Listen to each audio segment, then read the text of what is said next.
బద్రీనాథ్లో మే 15వ తేదీ నుండి ప్రారంభం కానున్న సరస్వతి నది పుష్కరాలలో అన్నదాన మహాయజ్ఞంకు దాతల సహకారంతో సేకరించిన నిత్యావసర సరుకుల లారీ కాకినాడ నుండి బయలుదేరింది. శ్రీకంఠ బాలాజీ ఆధ్వర్యంలో జరిగే కార్యక్రమానికి కాకినాడ నుండి బద్రీనాథ్కు లారీ ద్వారా నిత్యావసర సరుకులను తరలించే ప్రారంభోత్సవ కార్యక్రమం జరిగింది. కార్యక్రమంలో పాల్గొన్న అతిథులకు శ్రీకంఠ బాలాజీ కండువాలు వేసి స్వాగతం పలికారు.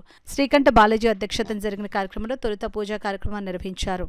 శ్రీకంఠ బాలాజీ, ధనసాగర్ ప్రసాద్, పాడిశెట్టి సుబ్రహ్మణ్యంలు కొబ్బరికాయలు కొట్టి పూజా కార్యక్రమాన్ని నిర్వహించారు. కరప మండలం విశ్రాంత తహసీల్దార్ నందిపాటి సత్యనారాయణ ముఖ్య అతిథిగా పాల్గొని జెండా ఊపి కార్యక్రమాన్ని ప్రారంభించారు. ఈ సందర్భంగా శ్రీకంఠ బాలాజీ మాట్లాడుతూ బద్రీనాథ్లో ఈ నెల 15వ తేదీ నుండి 26వ తేదీ వరకు జరిగే సరస్వతి నది పుష్కరాల్లో ప్రతినిత్యం అన్నదానం చేయనున్నట్లు చెప్పారు. ధనసాగర్ ప్రసాద్ మాట్లాడుతూ అన్నదాన కార్యక్రమానికి ధన వస్తు రూపంలో విరాళాలు అందించి ప్రతి ఒక్కరికి కృతజ్ఞతలు తెలియజేశారు.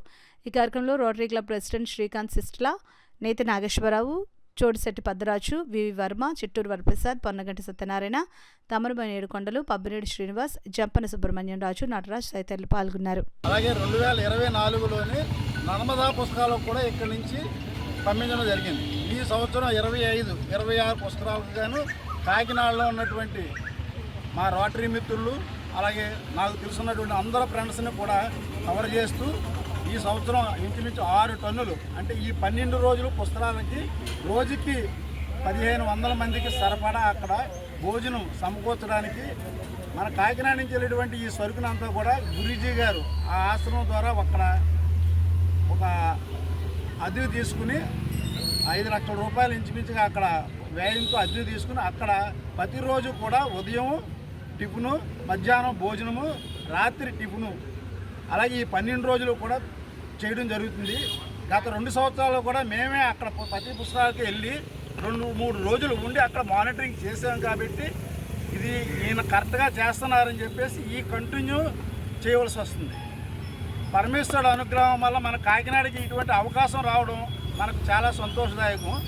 ఇలా ఇటువంటి కార్యక్రమాలు స్వామీజీ ఎన్నో చేస్తుంటారు. వారికి మన కాకినాడ తరఫు నుంచి అందరం కూడా సహకరిస్తే బాగుంటుందని నా కోరిక. ఓం నమ శివాయ. సరస్వతి నది అనగానే ఎక్కడైనా అంతర్వాహ్యంగా ఉందని చెప్తారంటే ఎక్కడ కంటికి కనబడదు. కానీ బద్రీనాథ్ దగ్గర మానా అనే గ్రామంలో మాత్రమే 500 మీటర్ల వరకు సరస్వతి నది కనిపిస్తూ ఉంటుంది. అలాంటి సరస్వతి నదికి పుష్కరాలు జరుగుతూ ఉన్నాయి. అలాంటి పుష్కరాలు ఎక్కడ జరిగినా మేము అన్నదానం చేస్తూ ఉంటాం. 23వ సంవత్సరంలో కాశీలోను, 24లో ఓంకారేశ్వరం, ఉజ్జయినిలో 2 చోట్ల అన్నదానం చేసి లక్షలాది మందికి భక్తులు దాతల యొక్క సహకారంతో వారిచ్చిన సొమ్ముతో మరి ఆ 2 పుష్కరాలు కూడా లక్షలాది మందికి అన్నదానం చేయడం జరిగింది. ఆ క్రమంలో ఈ సరస్వతి పుష్కరాలకు కూడా అన్నదాన మహాయజ్ఞాన్ని నిర్వహించాం. దాన్ని చేయాలని సంకల్పించినప్పుడు కాకినాడకు చెందిన సుబ్రహ్మణ్యం గారు, అలాగే ప్రసాద్ గారు, ఇలా అందరూ కలిసి మా గ్రామం నుండి మీకు అన్నీ కూడా ఈ అన్నదానానికి కావాల్సిన వస్తువులన్నీ మేము సమకూర్చిస్తామని ప్రసాద్ గారు, సుబ్రహ్మణ్యం గారు అందరూ కూడా చెప్పడంతో మరి 2 నెలలుగా కాకినాడలోనే ఉండి ఈ వస్తువులన్నీ కూడా సేకరించడం జరిగింది. ఇవన్నీ కూడా వారి సమక్షంలో సేకరించి ఈ రోజున ఈ లారీ ద్వారా బద్రీనాథ్ తీసుకెళ్లి అక్కడికి వస్తున్న లక్షలాది మంది భక్తులందరికీ కూడా అన్నదానం చేయాలని సంకల్పించడం జరిగింది. దాన్ని ఈ రోజున ప్రారంభించడానికి అందరూ వచ్చినందుకు మీ అందరికీ కృతజ్ఞతలు తెలియజేస్తున్నాను.